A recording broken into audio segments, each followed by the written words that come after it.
We're in Andre's exclusive continental restaurant, which caters to only the most discriminating clientele. How's the food, sweetheart? That's nice. Where's the stuff? The stuff is here now. Great new day sensation. Light and free now. Gives you elevation. Enough is never enough. Enough is never enough of the stuff. The stuff, the taste that makes you hungry for more. The stuff, taste that delivers. Enough is never enough. Enough is never enough of the stuff.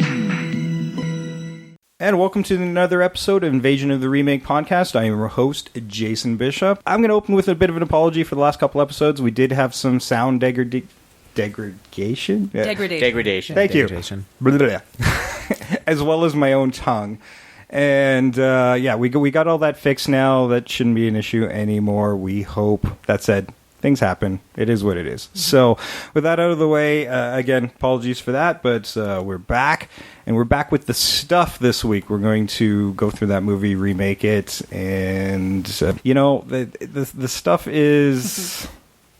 Well, the stuff is the stuff that Jeff ate prior to him coming here, because I saw an empty container on his kitchen table, and it worries me some. And here's my host, who hopefully has some internal organs left, Jeff McNair. I just can't get enough of that wonderful stuff. I do have an empty stuff container in my house. That is the absolute truth. I really love this movie. I'm stoked to talk about it and hear how much you guys hate it and remake it. It's going to be awesome. I did see you had somebody scribbled on it. So yeah, my stuff cup is one of the seldom seen pint cups. Actually, you always see the quartz that they're using out of. But I have a pint cup that was screen used that was sent to me from a friend who reps the director of this movie, Larry Cohen. And it's signed by him. I also have a poster, a little mini poster signed by him. I really love this movie. It's awesome. But Larry Cohen's a great director. He's done a lot of awesome stuff. He's written or directed a ton of great I love the phone booth. Yeah, phone booth. Yeah. It's like he's a lesser-known Roger Corman, essentially. Yeah, totally, yeah. And speaking of, that was the voice of Jeff number 2. I'm going to let Jeff do the introductions, because he only brings Jeffs. I only bring Jeffs, so I brought my friend Jeff Robertson, who is a film fan, trained in film in some way, and works for a local television station. I'm not sure what he does. I think Fluffer, but... Take it away, Jeff.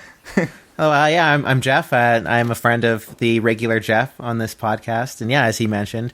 I'm a big horror movie fan, big movie fan in general. I've probably watched more bad movies than I care to admit. Great, because that's about all we talk about. That's all we talk about. Yes. Oh, yes. You actually missed the Departed episode, which means that is the only good movie we're ever going to cover. The only Oscar-winning movie we'll ever speak of, yeah. Fantastic. Actually, not true. We might do Scarface someday. Oh yeah. Yeah. Or we're gonna just get really a whole bunch of hubris come Academy Award time. Well, there is a Scarface remake happening. I heard about just yesterday. Itself is a remake. Well, it's true, but they're making another one with Leonardo DiCaprio. Supposedly. Oh shit! Well, we got to beat that one to the punch. Beat the punch. I don't want to do 3. and of course, our lovely co-host as usual, Trish Coughlin. Hey everybody. Yeah, I've not imbibed in any stuff. There's no stuff that has lasted in my body for the past few days. Yes, she's getting over an illness. I actually was laid up with a nasty cold last week. I hopefully don't sound too congested. I don't think I do. But no. Awesome. So I managed to clear it out before the show. For us, it's been a couple of weeks since we recorded. For you guys, it's been no time at all, because I like to keep a few episodes in the can. So you guys won't hear the break, but we might be a bit rusty from our break. But No, I am never rusty to talk about shitty movies. Good to go. Yeah. Well, yeah. I watched this last night, and I will agree with that statement. It was your first time watch. It feels like there's a lot of first time watches, considering how many movies I've actually seen. We're not covering any of them on the show. You know what it is for some reason I'm really persuasive, and you guys keep picking shit I suggest. Well, for me, no, that was my suggestion. No, it was your suggestion. Trish, and honestly, I picked it because I hadn't seen it, and I'm like, yay, something. It'll be a fresh watch for me. Well, I came across it in an article. I'm like going, oh god, I kind of remember this movie, and I'm like, hey, why not? Yeah. And this is actually the first of our October Horror Fest. Spooky. I love how you all did that all at the same time. Oh, that was unrehearsed awesomeness. This whole show And is you say we're unrehearsed in case rusty. you haven't figured Yeah, that out. there's no Yeah. rust here at all. Including our other Jeff got in on that one too. That's awesome. Yes. So yes, this is our first of our spooky October stuff. Yeah, so I'm looking forward to 4 weeks of talking about horror movies because that And- is my first love. So. And those of you who aren't into horror, come November, we won't do any for a little while because we've gotten out of our system. But there are no shortage of horror remakes in this world. So Or some that are just interesting enough that, hey, maybe if we want to remake it, let's have some fun with it. yeah, and next Good week, stuff. It's gonna be I think fun. we're going to be doing a tribute show to the recently deceased Wes Craven, who's Sweet. given us some amazing movies. So Serpent in the Rainbow, oh, I love that movie. People Under the Stairs, Oh, yeah. something with a dude with claws. I can't remember what that movie's called, but Yeah, Yeah, that something- one, a good one, too. That, There that, was that an could elm catch on in a sometime. street. there's an elm. Yeah. That tree movie with that guy. Yeah, Yeah, that's a remake I never want to speak of again. That one actually, 'cause I don't want to watch it again. was Shocker him Remember? too? Shocker is Wes Craven as well. God, yeah. I love that movie. I love We that might movie actually because remake people that at watch some it and they're like, "Holy shit, it's Skinner from X-Files! What the hell?" Yeah, I had no idea who he was when I first fell in love with that movie. It was years later, and I'm watching X-Files, and I'm like, oh, it's Horace Pinker! So I was the other direction for everybody. So we are talking about The Stuff. This is a Larry Cohen movie from 1985, and a little later in the show, we're going to remake this movie. But we're going to just talk a little bit about it at the first half of this show. Can we do first time we watched it?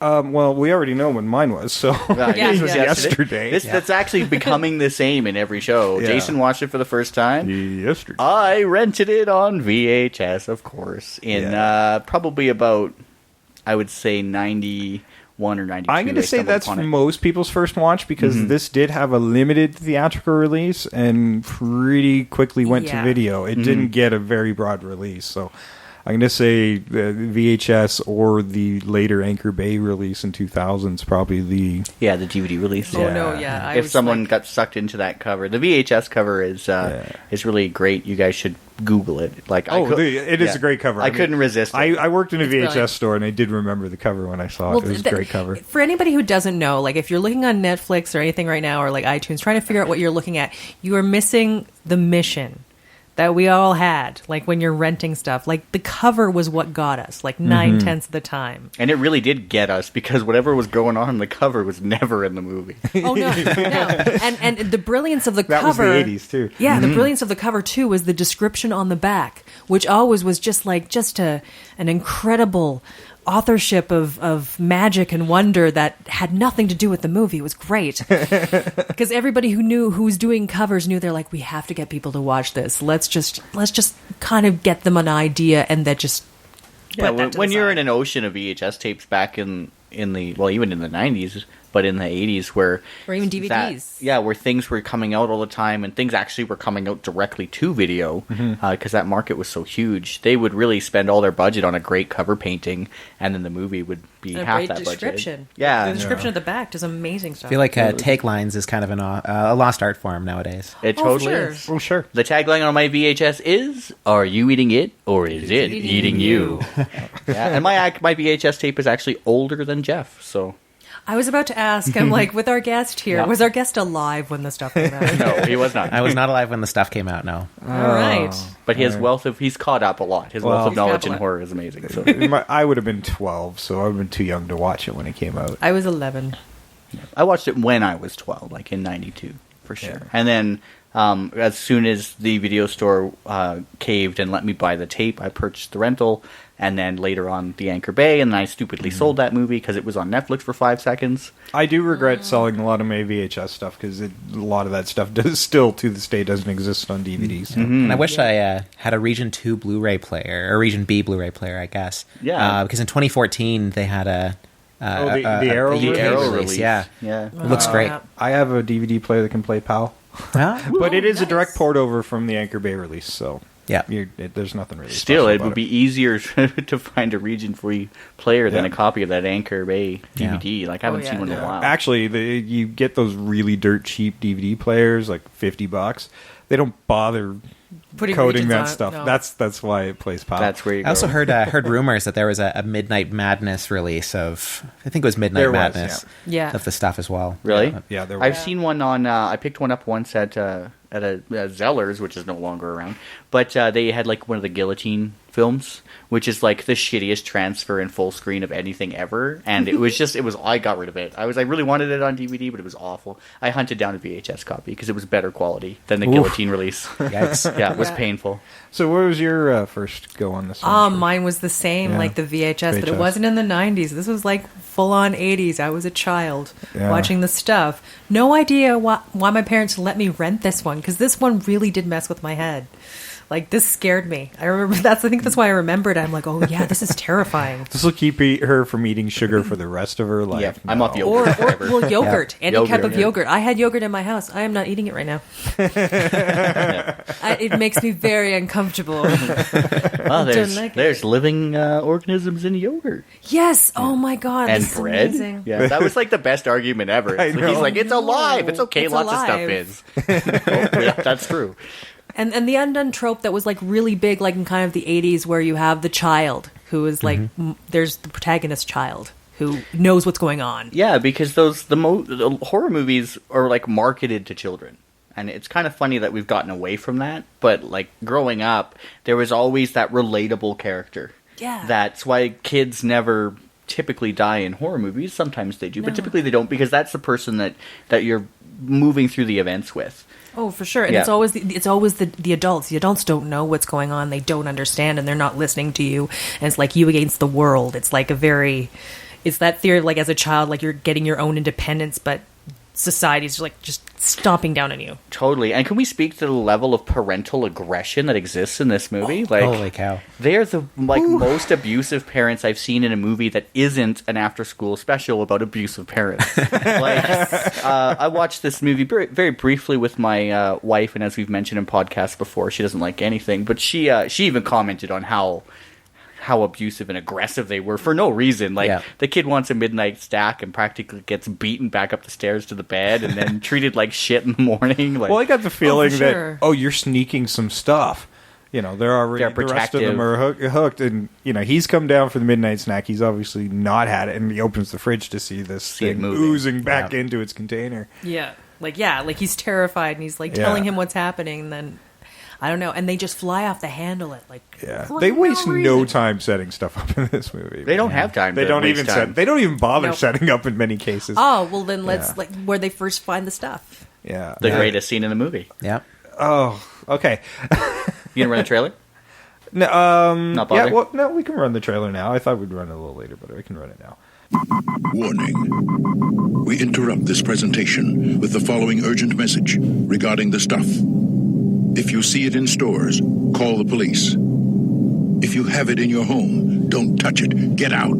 The stuff is a product of nature, a deadly living organism. It is addictive and destructive. It can overcome your mind and take over your body. And nothing can stop it.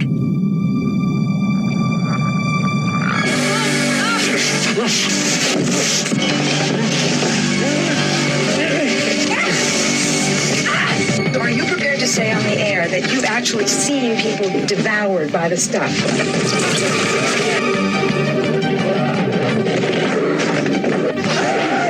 Tonight, America is in grave danger. It's gonna kill you! It's gonna kill you all!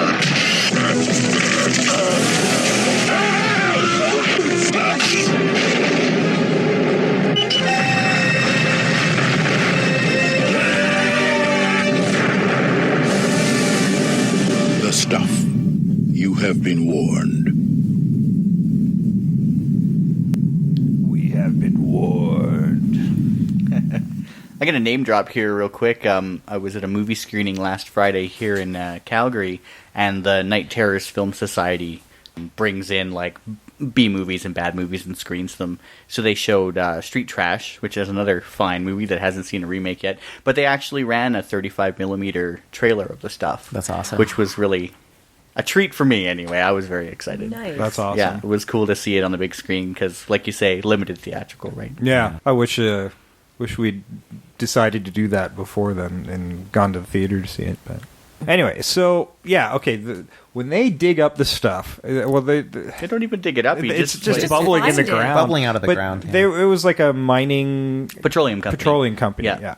Which actually I quite dug. It's still relevant today. I think I'd maybe move that to the oil sands, which is really controversial right now. You can make the stuff black. Yeah, really mess with people. No one would eat it. We'll get into that because I have some theories and changes. Make it brown pudding. Because I think this one deserves a lot more. What's like coming out of the ground? It's brown. Let's eat it. Yeah, well, hey, and that's just it. I met stupider people. This guy who discovers it, the first thing he does, he dips his finger in it, gives it a sniff, and then sticks it in his mouth.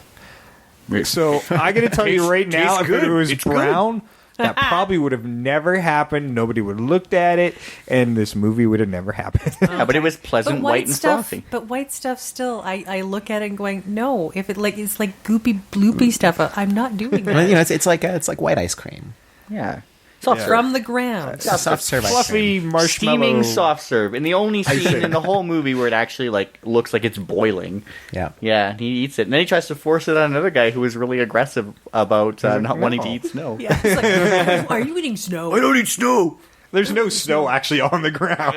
No, which is part of my confusion when they're saying it was like a petroleum plant, and you were saying like basically what happened was there was a snowstorm before they filmed the scene, and I thought it was like a salt mine because that's what it looked like to me at that time. So I got confused. I'm like, so that's kind of why I thought he would have eaten it because like you're at a salt mine, it's salt. Yeah, supposedly there was an uncharacteristic, out-of-season snowstorm that happened on their first day of shooting, and Larry Cohen, being thrifty, said, let's go for it anyway.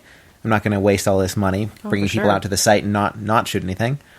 And I think it actually, strangely enough, I think it works better. Well, I think it does too. With the $1.7 million budget, there probably was no time on this thing. It was probably shot just in a couple of weeks. Yeah. Think about it too, when you're talking about brown stuff coming out of the ground, no. But imagine just a dirt green patch and some white goop coming out of the ground. Would you do that? No. You probably would if there's snow around. You would if you're in a Larry Cohen movie from 1985. No, I think the whiteness around it actually helps with that concept. I have actually seen fungus bubbling from the ground before and wood stumps and things like that. Like things like this happen in nature, and it is disgusting. And at no point did I think I wanted to touch it, taste it, let alone get anywhere near it. I'm like, that's revolting. But surrounded by it, maybe you might. I don't know. It's my absolute favorite scene in the movie is that scene where he tastes it just right away. Because, as a kid, you're like, oh, yeah, it looks delicious. And then we just move on, immediately. That's the cold open. That's the very beginning. Somebody tastes it, and then, zoom forward, it's in production. And, now it's the product of the century. It's like one of the characters said, it went straight from the ground and came straight to the stores. Immediately, yeah. Which isn't far from the truth in the confines of the movie, for sure. I just love it. Why would you do that? He just eats it. I know. No hesitation. Just eats it. Yeah, the only context I could imagine that happening in real life, if it were to happen, is if two people saw it and one person said, I dare you to eat that. Yeah. The other guy was like, I don't eat snow. Yeah, it was the opposite. The guy's like, don't eat that. And I think Jeff's right. Jeff 2's right. It would have made more sense if a kid did it. And this was a 70-year-old man who works in a petroleum mine in the winter. Yeah, so I mean, very, very strange opening, and then of course we get to the child abuse right away. Yep. Don't we also have a mini commercial? Yep. Oh, there's actually really there's a series of commercials throughout the show. Commercials scattered throughout this, and they're really interesting cameos of stars from the '80s, most of which I didn't recognize. Ava Vigoda was the one, and that's the one I opened the show with. Was that commercial, which was Ava Vigoda, and if anybody from the '80s remembers the How's the Beef? Where's the Beef Girl from Wendy's? She was Wendy's. Yep. Where's the stuff? Yeah, where's the stuff? Where's the beef? Yeah, and I didn't. Ava Vigoda, I don't even he knew what his lines were. Honestly, It didn't matter. Oddly enough, he's on my list for the remake. 'Cause Nice. He's still You know what? alive. He's always looked old. Yeah, no, like he played. I can't remember the name of the show, but he played a character called Fish. Barney. That was Barney Miller. Barney Miller. Yeah. And he looked old That then. was- Yeah, I remember that from when I was a kid, and I quite liked Barney Miller. And yeah, he looked old in the 80s, and he's 90 now, so he's legitimately old. FYI, I really did like the ads. I'm not gonna lie. I love putting them in there as like little breaks. I would leave that in. I would even wager to say the ads are the best part of the movie.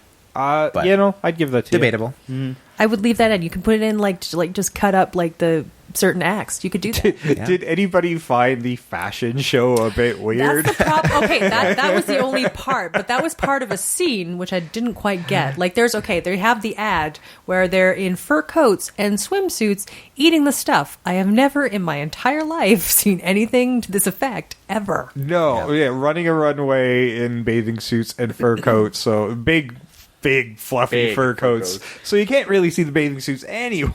And that wasn't even the first one with fur coats, because there's that one with that really strange lady with the weird voice who says that she had the old fur coat. has that huge fur coat on. Enough is never enough. You know, and I wonder if it's like a status thing, because in the 80s, wouldn't a fur coat minks show status, right? Yeah. So it's like, prior to the animal rights thing. Yeah, if you're beautiful and wealthy, well, you would eat the stuff. So then maybe if we ate the stuff, we would all be beautiful and wealthy, which sadly was not the case. I think the stuff is like just an allegory for cocaine. Well, maybe big tobacco. There's alcohol. certainly themes of addiction in here and corporate greed and Massive consumerism overtones. Consumerism, absolutely. There's all of that is in there, and I think it's still very relevant today, which is why this corruption in movie the would be very good for a remake. FDA, corruption in the FBI, corruption at the government level in regards to passing a product that clearly is untested and unsafe. Industrial espionage, where companies are going against each other, trying to undermine other companies. Startlingly still relevant. And Larry Cohen seems to have a lot of those kinds of almost heavy-handed themes in his movies. Like there's a scene near the beginning of the movie where there's a bunch of people who are part of this big ice cream company on a boat, and that scene opens with a shot of the American flag, and then goes into all these businessmen talking about, and this is where they hire Michael Moriarty, who's David Rutherford, David Moe. They call me Mo, because anytime anybody gives me something, I always want Mo.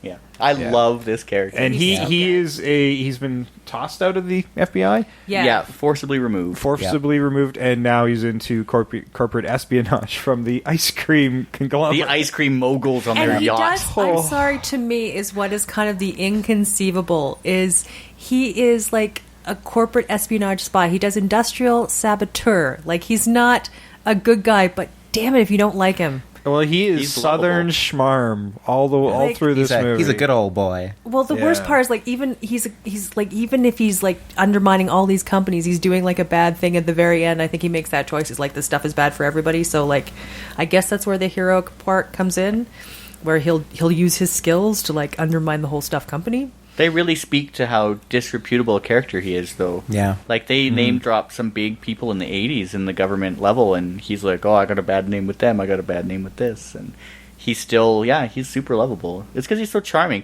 And what I like about it is that it's clear that Mo is playing a character within his character.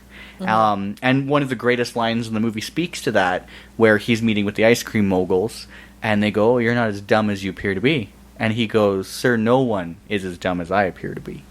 Leading you on that this whole Southern act, it's an act, right? He's using it as cover to do this like really, really dastardly stuff. Yeah. And that he is incredibly intelligent and with it. And it just like, it's a great cover, makes for a great character, and one of the greatest lines in film. Yeah, I love that line. Yeah, one of my favorites. Because it speaks so much to the character in one line than anything else in that movie.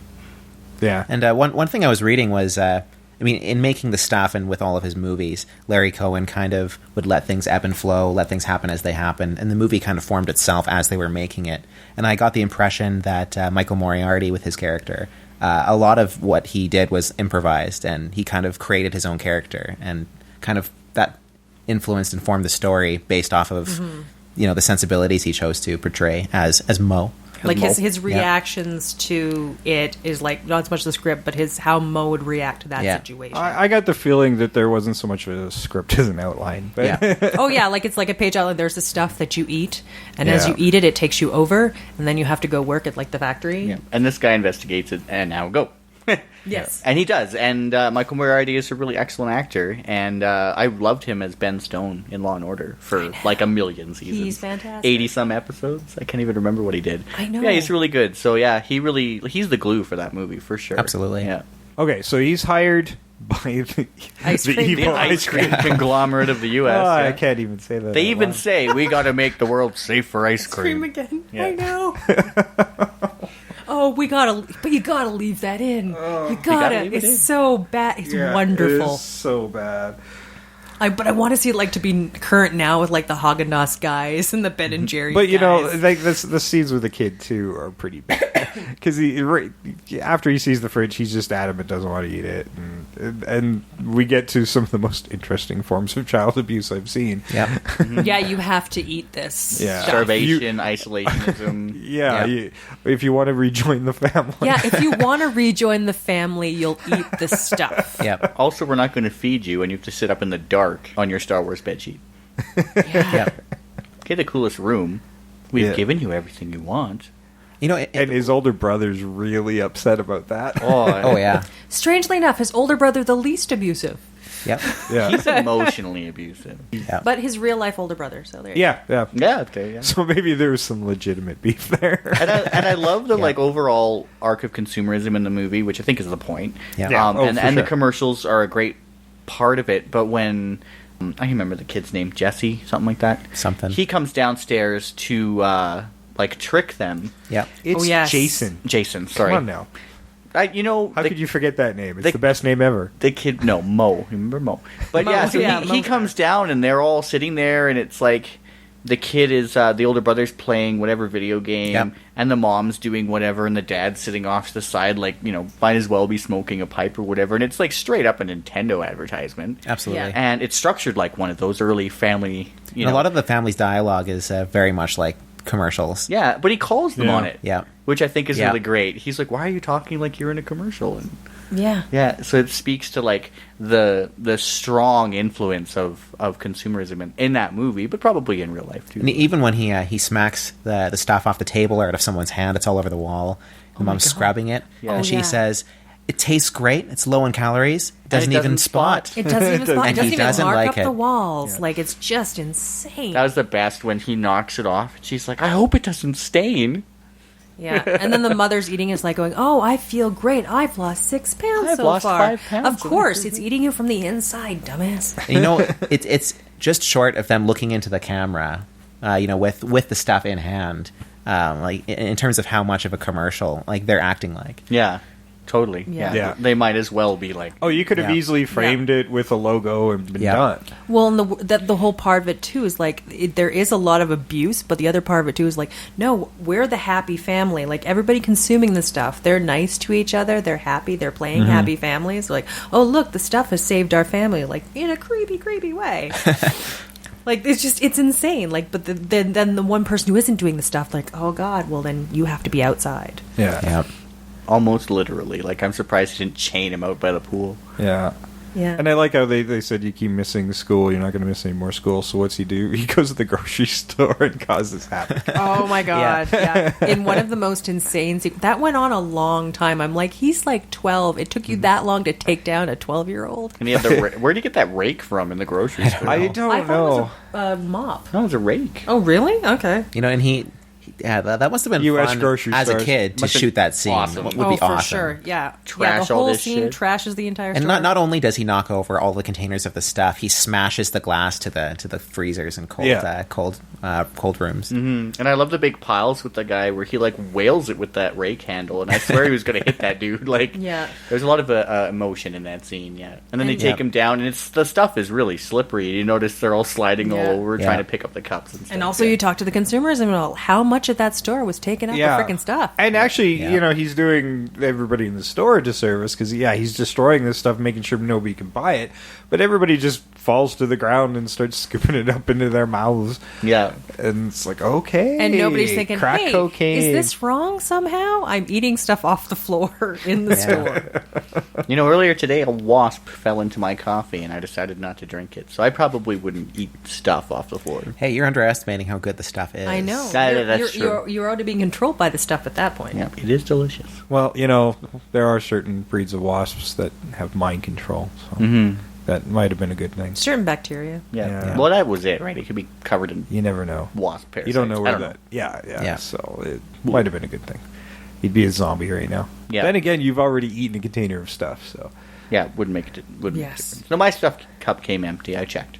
Oh. There was nothing, Well, there was nothing left. Might not have been sent out empty. It arrived empty. It arrived empty. Oh. The stuff is somewhere in your house now. Probably is. Which I have to say, when he puts that stuff down the toilet, I'm like, that's a pretty powerful toilet. That stuff would probably put up more of a fight. It was in shock. The stuff is like, why am I in the toilet? Oh no. I'm being diffused. Like when you look at it move, I always kept thinking after the toilet bit, I'm like, I thought it would just be coming back up. Like, Hey, that would have been a great scene. Yeah. I felt there was a lost opportunity in that scene. Budget restraint, maybe? Oh, for sure. True. And there's definitely budget constraints. But there's some really good gore scenes as well. There's great special effects considering the small budget they had. The whole movie is really well done. Yeah. Well, No. Puppet...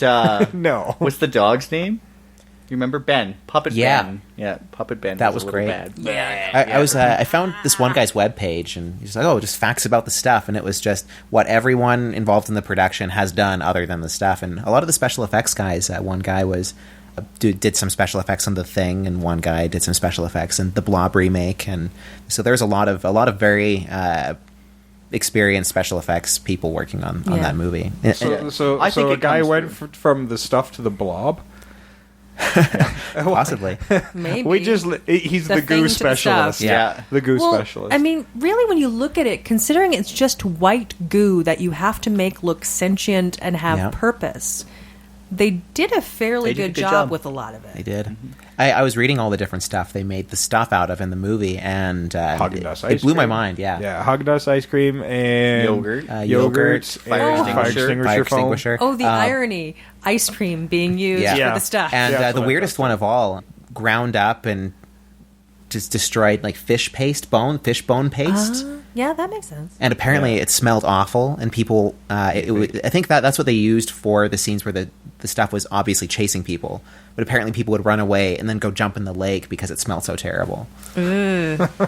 Like the one scene in the hotel room where there's like a ton of stuff. I think Yes. that one is the fire extinguisher. I think that was the That fire has to be extinguisher. fire extinguisher. And then, interesting fact about that hotel scene, it's the same bedroom from Nightmare on Elm Street where Johnny Depp dies. Yeah, Yeah. the rotating The room. rotating room. That room has had a lot of crap in it. Yeah. Like just goop everywhere. Goop everywhere. I hate to be the cleaning crew. Yep. Yeah. Maybe that room just has like Nope. plastic all around. But that was a that? really awesome scene. Like when I saw that Yeah. as a kid, it was really terrifying. Oh my god. great yeah. scene. And, Oh, yeah. I love her Yeah, good solution to the stuff on Michael Moriarty's face. She's like, "I'm gonna burn it off." Yeah.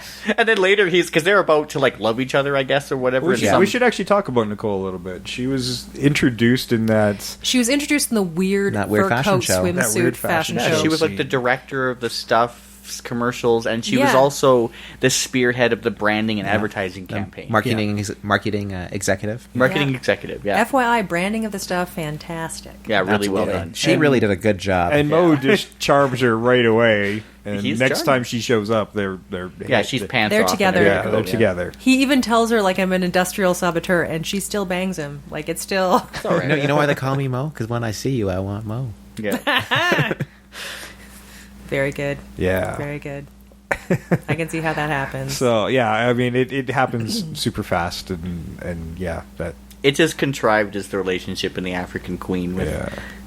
yes. It's Bogart. true. Yeah, Oh, and just comes out of nowhere. he hears about that kid. So Yeah. hey, here's another ally. Well, what's weird, and this is also Travel another across 80s, country to get yeah, this kid. This is also another 80s thing. A kid will be like, oh yeah, stranger in a car. Let's do this. Let's get it. He's running away from his parents. Get in, kid. Oh great. Can't be any worse than my parents. To be fair, when your parents are trying to force you to eat the stuff, you're gonna get in the car. I mean, Yeah. he saw that move. I don't I saw it blame him. move in the fridge. Yeah. Okay. Late at night. Yeah, the stuff is like, it's alive. Well, lots of stuff we eat is alive. Yogurt is alive. as well. I've never seen my yogurt move. No, but they're like, if you look at it through under a microscope, you could see it move. That's their whole solution to that, which is great. Like, I love that bit of dialogue where they're like, oh yeah, it's good. Everything moves and everything's alive. You just can't see it. Yeah, just eat it. It's good for you. You know, when I was watching the stuff a couple nights ago, it's the second time I've seen it, I kept thinking, you know, in mind for a remake, the stuff would be a great movie to have a remake. Oh, for sure. It would. We haven't had like a sentient goop movie since the 80s Blob that I can think of. Yeah. And that But this movie is- was fucking terrifying. This Yeah, is also a absolutely. different sentient goop Yeah. because it uses people. Yeah, totally. Blob It's like doesn't. Invasion of the Body Snatching Goop. Yeah. It can be. It's more insidious. Mm-hmm. Totally. And you hey, know- anybody listening right now, rewind back to the start and get a big bottle of booze and then take a drink every time we say the stuff. The stuff, yeah. The stuff. Well, Stuff. Yeah, that ought to get a few people drunk. What else would you call it? Yeah, true. that's what it's called. It's the stuff. It's the And then stuff. Mo later on, the people who are taken over by the stuff, he calls the stuffies. the stuffies. Leave it, Stuffies. leave, I leave love it for that. the stuffies. Yeah. Hey, the first time he Stuffies. calls them the stuffies, Yeah. I'm like, that is adorable. Yeah. If I was into making GeoCities websites, I'd have a stuff fan page called Stuffies. Yeah. And then people would think it would be a porno site. Stuffies. Yeah, Ew. kind of. Yeah, just leave it for the Stuffies. And I'm sure that was right off the cuff, too. You just said it. Oh, yeah. Because everything in that movie is just off the cuff. Everything. Yeah. Yeah, when he, like, joins forces with the little kid, you can tell, like, Nicole is like, what the fuck, right? Like, Yeah, she's like, why do you have a small child that is obviously not yours? Yeah, that's really kind of a hilariously long sequence where she's just like, what the actual fuck? And then they just move on. And then they go to a part of the movie that, like, in the remake, I want to really reimagine this bit, but, like, let's talk about Colonel Malcolm for a second. Oh, my God. Yes. Creepy Paul Servano. Actually, should we talk about Chocolate Chip first? Oh, yes, we have yeah, White chocolate chip Charlie. Okay, Favorite so character. the only black character in this movie, and they named him Chocolate Chip. Chocolate Garrett- Chip Charlie. Garrett Morris. Yeah, Chocolate Don't Chip Charlie. even get me started on the whole racial connotations of that. His fists are registered weapons in Nevada. Yeah, He only like, mentioned it he's- 3 or 4 times. Yeah. Yeah, he's like a big fighter, and then like Yep. him and Mo know each other. No, well, they don't. Yeah, well, they he met knew each other because in the he's like abandoned a town. He's the big cookie guru guy. Yeah. He was he's a junk food mogul who got Ousted. ousted from his Yeah. own company. Yeah, Mo goes to investigate the town that they did the control group on for the stuff, and Chocolate Chip Charlie is also there. And originally, Chocolate Chip Charlie believes Mo is working for them, the people who stole his company. Of course, yeah. And, like, kicks him right in the face. Yeah, Which is awesome. and makes it sound like, well, Yeah. They have a tiny little fight scene, and then join forces. yeah. Yeah. Yes. Well, Let's they get some kung fu in for there a little somehow. bit. Yeah, Mo realizes who he is. Yeah. And they have that hilarious diner sequence where he, like, creepily hits on the waitress. Yeah. Like, Yeah. yeah. Hey, we could sure use some of the stuff. Yeah, except it's like, we sure could use some of the stuff. Yeah, Yeah, well, because this whole town is They're it's stuff already controlled. That's where. Stuffy Central. Well, because she tells Where him that it's they don't have any, being- and they have They a have a huge room freezer full. full? So Yeah. Yeah. I love when she has crazy hands. You notice that? When she walks to the freezer and her hands are all like... Yeah, it's good. I wish this was video so you could see that, but you Yeah. really have to watch the movie and watch for the waitress and her crazy hands, but it was really good. Yeah, but at that point, then they decide to split up, and Chocolate Chip goes to the FBI. Yeah, goes to the FBI and So Mo we're continues told. on to kidnap children and... Yeah. yeah, We're told he goes to the already FBI. kidnapped the child at that point, hadn't he? Nope. No, That was no. after. Okay. yeah. After he splits from Chocolate Chip Charlie, because they see in the paper in the Oh, diner. yes, true. Yeah, they go pick him up, get on a big corporate jet, and go to Stuff Central. They go Yeah. to the factory, Yeah, and, go to the because factory. she can get there because she's the one who came up with the campaign. So they come Yeah. up under the guise. Yeah. What's great is Mo again, somebody who likes to play that whole I might look stupid but I'm smart. Like he just plays her assistant while Yeah. they do stuff. And he sweet talks literally everybody. Oh yeah. Literally They're like, everybody. you can't take pictures here, and he just continues to take pictures, just smiling all sweet and nice. Like, I would, seriously, with that guy, I would put a gun in my mouth if he told me I should do it. Like, it's ridiculous how influential he is on people. He's almost as bad as the stuff. It's really. like a Yeah. superpower. Yeah, it really is. It's the southern accent, right? Yeah. I mean, I say, hey, you can't take pictures in here, and he says, hey, my name's Mo Rutherford. You know why they call me Mo? Because if I have a camera and I see a cool room, I just want to take Mo pictures. He totally doesn't say that, but he should. He No. should. As we're writing this, we've got Mo Yeah. stuff for Mo to stuff say. Mo stuff for days. Yeah, every line Mo something. Yeah. Mo something. Mo something.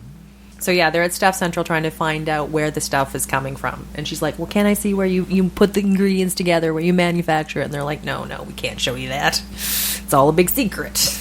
Because nobody knows. And I was wondering, when I was watching it, like in the back of my mind, I was thinking, wouldn't they have to print the ingredients of the stuff? And then someone says, hey, Coca-Cola doesn't have to print their ingredients because they're under some sort of rule in the FDA. It says you don't have to disclose your secret, your secret recipe. Yeah. To this day, we don't know what the 11 herbs and spices are. Yeah. They're all salt. And they all say on the packaging, more salt, more pepper. 100%, what's the term? On the stuff packaging, it says that it's all organic or all whatever. Oh, yeah, 100% organic. No, 100% all no artificial ingredients. And boy, would organic go over well. Or 100% all natural or something like that. I was just looking at my stuff container before I came over here, but now I can't remember what it says. Yeah, but I remember, no artificial sweeteners, no artificial ingredients. I'm like going, but it comes from the ground. It comes from the ground. From Mother Earth's bosom to your mouth. Did you at least get rid of the spiders and things crawling on the ground that might be... Yeah, I wonder what their refinery process would be like for the stuff. It looked like a giant pump. Yeah, because they had this factory, and it was all for show. Yeah, because all they were doing was filling the tanks with the stuff that they were pumping out of the stuff. Directly from the sentient stuff ground. Lake. Yeah. Which was like, budget blown. Yeah, early CG.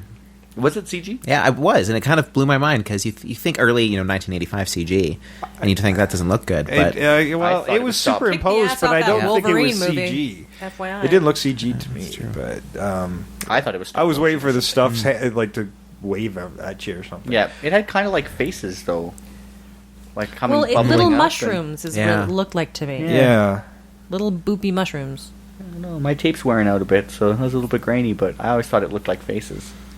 I didn't get that, but yeah.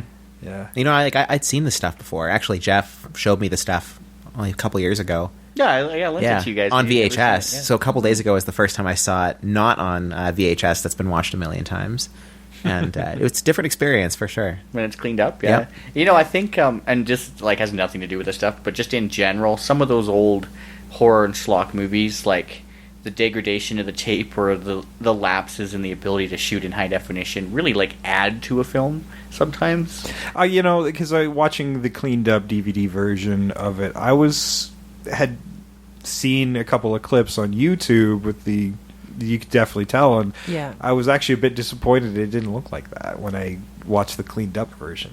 And sometimes I kind of miss the VHS look. Sometimes high def doesn't lend well to, especially to certain types of movies. Yeah. The best example I can think of to this, and we can talk about this show this month or later, is Texas Chainsaw. For sure. Massacre, of course, I watched that on VHS. We all probably did. Yeah. But when you see it, I rushed out and bought, remember the first DVDs that came out that had the hamburger packaging? Yeah. Oh, right, yeah. And it was this cleaned up transfer and whatever, and it just loses so much of its effect. Absolutely. Being cleaned up, because you lose that kind of grainy... Oh, that grain is so important. You need that dirtiness to it. Yeah. Because the dirtiness to it, because you're if it looks too slick, you're well, that's not what it is. The experience of it isn't slick and fancy. Because that's a movie that really benefits from being really, really raw in every way possible, including how it looks. It kind of has a really unnerving home movie quality that gets lost in the transfer. Another good example is the 60s Spider-Man cartoon.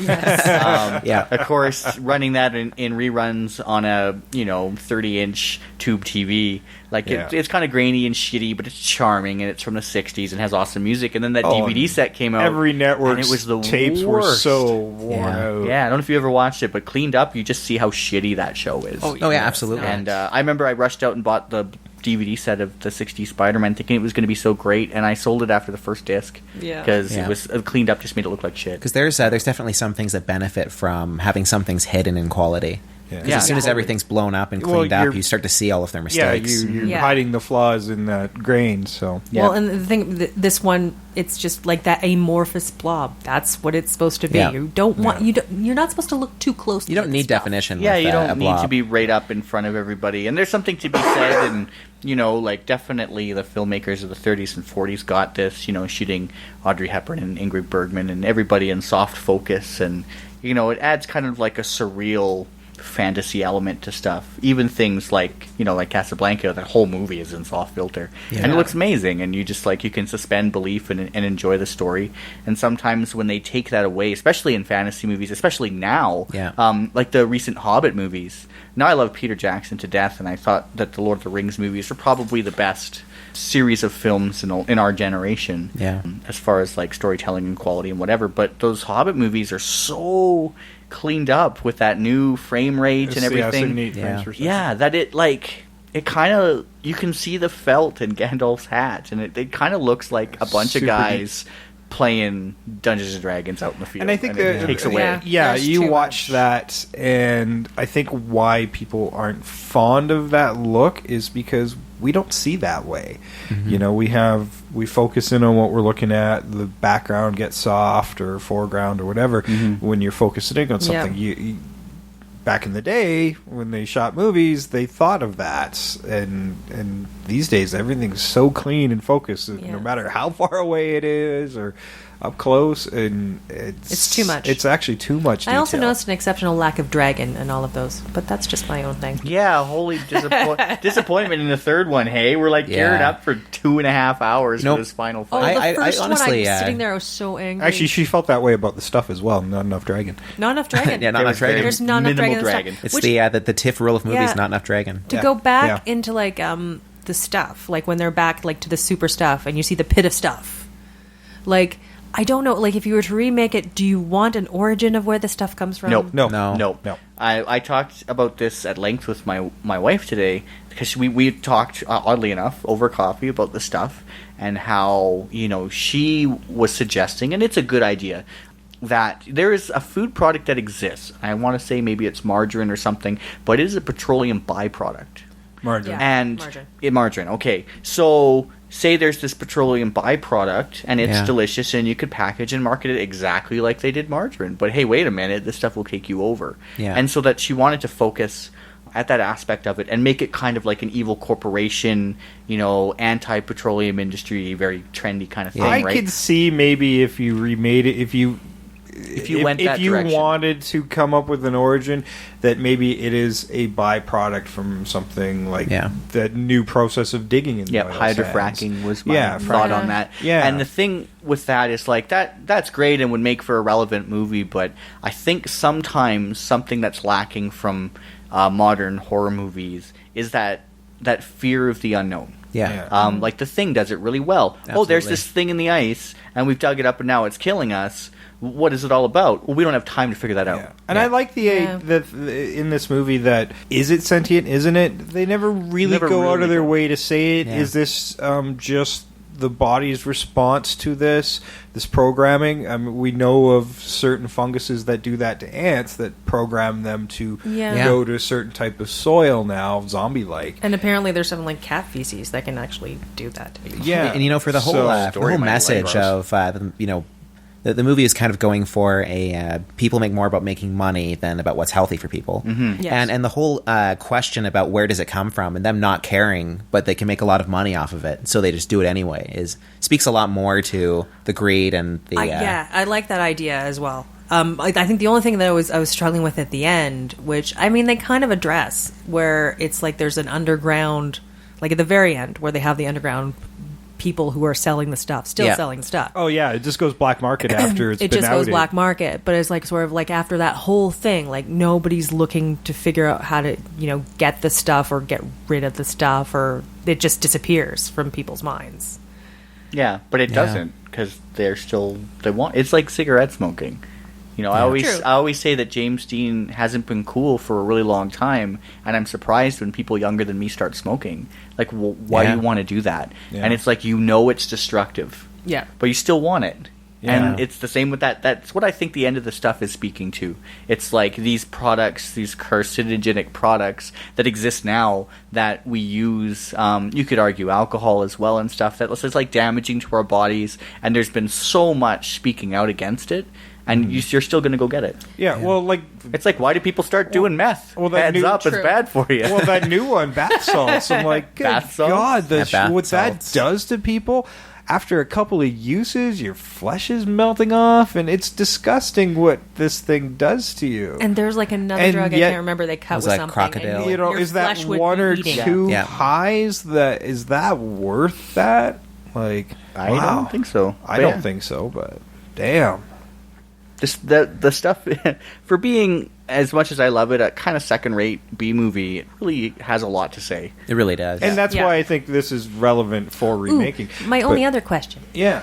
Because this is the other thing that this is another question I had at the end of the movie is they say, like, if you've eaten some of the stuff, go to the hospital. And I'm like going, well, can you recover from the stuff? It looks like you could, because there's that one sequence where the shop owner, like, who we assume dies, Yeah. and this maybe says something about the sentient nature of the stuff. It was feeling threatened by Chocolate Chip Charlie and his iron fists and Mo, and Left the host. And escapes out the window. Yeah. Right? Mm-hmm. And But so there was still left something They still left left to a feed little on. bit, but it seems like Yeah. you could, like, it would regurgitate itself out. Yeah. So while he didn't revert back to normal, because you saw that moment in his, like, gaping Yeah, maw, like he that there was wasn't he normal. wasn't completely. He wasn't normal to begin Yeah. with, that guy, but he wasn't. It didn't completely leave. It left an element there. So Yeah. maybe, like, you know, one of those charcoal But it wasn't milkshakes they give real dogs when they human. eat too much chocolate, and you're okay. I don't know. Because like all those people in the factory, they were just husks. Yeah. Yeah, they do eventually. And just there's eat the away. one guy, I think, when they were in the town who dies, or it's they imply that he dies, and then they leave, and then he opens his eyes and he sits back up That's like the a guy I'm zombie or talking about. something. That's the yeah. guy from the shop. Yeah. So yeah, like I don't know, like is there like would there be a limit to this stuff? Like if you only had a little bit, like one of your little pine containers, you might survive. I don't know. Yeah, hard to say. Yeah. Well, and they do get to that, but let's get back to you because you wanted to talk about Paul Sorvino and his militia colonel Yes. dude. Yeah, absolutely. Which Academy Award-winning Paul Sorvino is in this movie. Danny Aiello was in this and movie. Danny Danny Aiello, Aiello. which was pretty awesome as well. I think Paul Uncredited Mira Sorvino. Sorvino also in this movie. Yeah. Was Mira Sorvino Uncredited factory just worker. a kid? Yeah. Oh, she would have been a kid at that point. Oh my Working God. in a factory. I think out of all Child of labor. Paul Sorvino's roles, this one's easily his creepiest. Oh, by yeah. far. He's such a creep in this movie. Oh, Yeah, he's like- he is. Yeah, well, he's militia how guys he's talking are up already talking up the creepy. girl, and Mo comes and he's like, "Hey, you're talking up my girl," and he's like, "Hey, you know, you're going to be a casualty." Yeah, it's not like you're going to survive this. Well, anymore. the other part about too and is he's a like horrible racist. Oh, Yeah, he is. The other part too is like he's talking to her, is like, well, you can thank me properly later. I'm like going, you need her to get into the fucking factory, dumbass. Yeah. Well, his You introduction thank too. her, not the other way He's a around. psycho. Yeah, like, you know, Mo comes up and mentions something about how he has a tape about that one time he hired a 17-year-old black prostitute. Yeah. But, you know, he's the public face of bringing this corporation down. That's the worst part. He is this public face of this, so he probably came off Imagine as a hero. military anti-vaxxer. You know, I'd like to think I'd like to think This is beyond who Paul this movie, Sorvino is. he's a minor celebrity for a little while, and then they go all Cosby on his ass. All this shit comes out. Yeah, I think finally that goes- character represents a lot of the sentiment in the like the 60s and 70s Cold War stuff in these kind of like horror sci-fi movies. Yeah. And they're almost making fun of him about it. And Mo calls him out on it too. Yeah. Oh, yeah. About, remember during the Cold War something, and then Yeah. how it Yeah. relates Well, now. he's mentioning, when they put fluoride in our Fluoride in the and that water, was the yeah. problem. That's what it is. Yeah, so it's kind of like Larry Cohen is poking fun at the Cold War mentality of Well, that people. movie was kind of made at the height of, you know, the Reagan era and the Cold Yeah. War, Yeah. and Yeah. But he's a ridiculous character. And actually, if I were to remake it, I would probably eliminate that entire weird militant element. Oh yeah. yeah, that's easily my Yes, least totally. favorite I part think of the movie. I think the paranoia can be moved into a different direction for sure. I'd probably relocate it to him, like Mo going back and like having somebody at the FBI who might listen to him. That guy he That's what punched I out in the do. beginning, that would have been Yeah. a cool turnaround. Yeah. Say hi to the FBI for me. Yeah, but like it'd be like a buddy he knew from a long time, and like Yeah. his buddy takes the stuff, and the FBI's investigating it and like researching it in their lab, and they're like, "Oh crap!" And then the FBI comes and helps. Yeah. That's what I'd like to think, you know, you could really get into the corporate espionage stuff with this For sure. for sure. But you know, let's run a little clip of Paul Sorvino's radio bit. Is it clean enough? Who cares? Our audience knows we don't do clean. We do our best. All right, here we go. From Atlanta, Georgia, this is a broadcast of warning. This is not fiction. This is not a dramatization. My fellow Americans, this is Colonel Malcolm Gromit Spears. I have never misled you, and I will never mislead you. Tonight, America is in grave danger. We are under alien attack by a substance which represents itself as a popular dessert known as the stuff. If the stuff is in your house, do not eat it. Repeat, I mark you, do not eat it. If you are a merchant and have it on your shelves, do not sell it. If you happen to have a distributorship and you distribute this material, close your doors, make no more sales. Now, if a member of your family is dependent on this product, get them to a hospital. And if you have this product in your home, cook it. I repeat, cook it.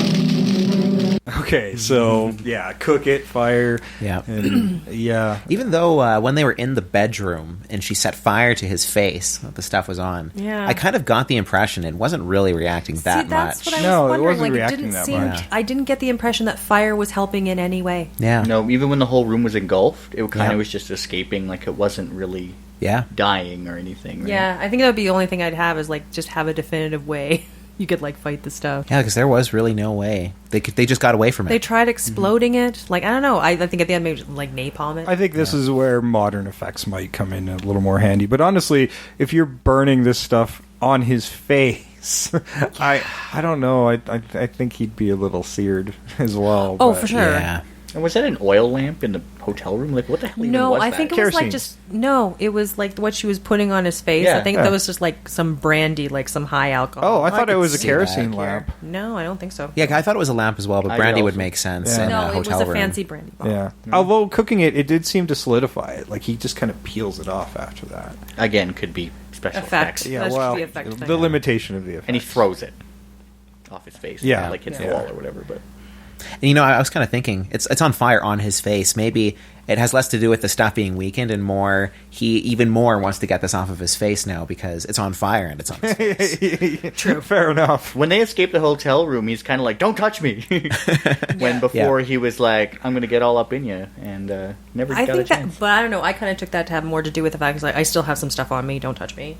Oh no, I think he just was Oh. like, "You psycho bitch! You just lit pissed? my face on fire." Hey, what else was she Yeah. gonna do? Hey, she true. got it off there. He can suck it up. Yeah, at least you didn't grab a lamp, but I'm gonna I beat feel it like, off you. I Yeah. think it's probably going to be a good day or Dude, two that whole before thing she gets laid again. Where she just starts like Yeah. punching him in the face. I'll get it off. Yeah. I like the Twilight Zone ending on this movie too. Yes. Yeah. Oh yeah. Great ending. Yeah, we don't get to see a lot of the comeuppance endings anymore. Yeah. And I think that the best part about that whole ending is there's this kid who is yeah. going through this whole movie, all this stuff happens, and then he's kind of like a shell of a kid at the end of the movie. Yeah, Yeah, he's his lost entire his whole family is family. lost to this stuff. They're saying, "Hey, you can't do this. This is a kid." He's like, these guys did it. And he's like, no, you're going to eat this stuff. Like, the kid is the Yeah. one who sets the stuff in front of him. And maybe that's one thing I think I liked as a and child. This I'm is like, the guy child who has power. originally set up the corporation, but he's also joined forces now with the ice ice cream cream guys. mogul who, you know, Hired Mo in who the hired beginning. Mo in the first place. But again, we're on to the They- whole thing. and they Money were- is key. Yeah, Money and they is were going king. to come up with a new product that Yeah. was what was it? Yeah, It was only 10% they said it was, stuff. 20-30% stuff, No, just it's enough so 12. people will Stay addicted. stay addicted to it, but, but not not enough die. to turn them into stuffies. Yeah. Yeah, This won't turn you into a stuffy. yeah. What was the name of that? I can't remember what they The called it. product. Oh, I think it was called The Taste. The Taste. Yeah, That's The right. It was Taste. called The Yeah, Taste. which is By the way, okay. great name for a sequel. By the way, Yeah, the stuff. Yeah. I think that's probably The what the Taste. idea was. But the taste, what's I couldn't get over with is like I'm like you guys didn't go to any new marketing place because it looks just like the stuff. Well, that's Yeah. the thing, though. It's brilliant marketing. It's like, oh, we're not allowed to have the stuff, but this stuff looks similar. And people are Yeah. still addicted, so let's Yeah. try to get them. you know, right? like vaporizers still look like cigarettes, and yeah, people are all up in that. they're all up in it. Vaping. All right. Was there anything else you guys want to talk about the movie in general before we get into remaking this sucker? I felt like one thing I thought was kind of interesting for Chocolate Chip Charlie. I mean, I guess in a remake, I'd want to see more Chocolate Chip Charlie or more of his, character. He kind of disappeared there for a bit. He but- disappeared for a while, and when he comes back, he just shows up long enough to get torn apart. When by you the evaluate stuff, it, he didn't have much of a No. point. He had no point whatsoever. They were going to use him on the radio. They're like, hey, we need a black guy, and we need Paul Sorvino to call him colored.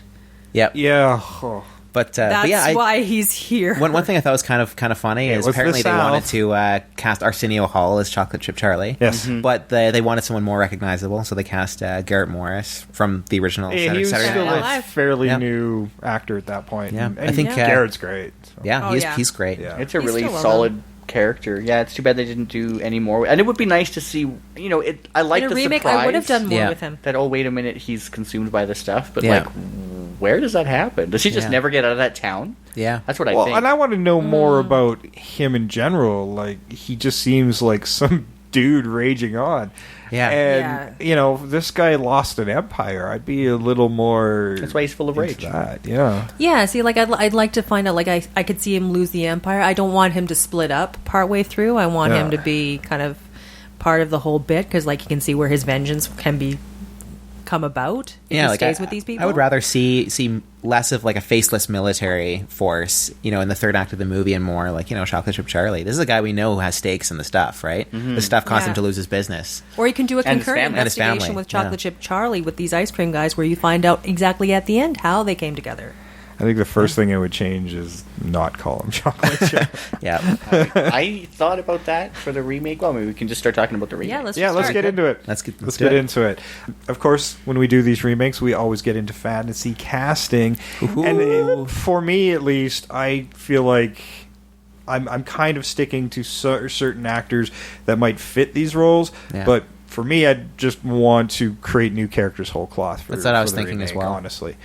So I don't know if the rest of you feel that way, but I was at least trying to keep some archetypes there, so we could at least amalgamate certain characteristics, because there are some stuff I think is worth keeping in certain characters. Yeah, like I wouldn't cast verbatim the same characters. No, not at all. I'd actually maybe get rid of the kid.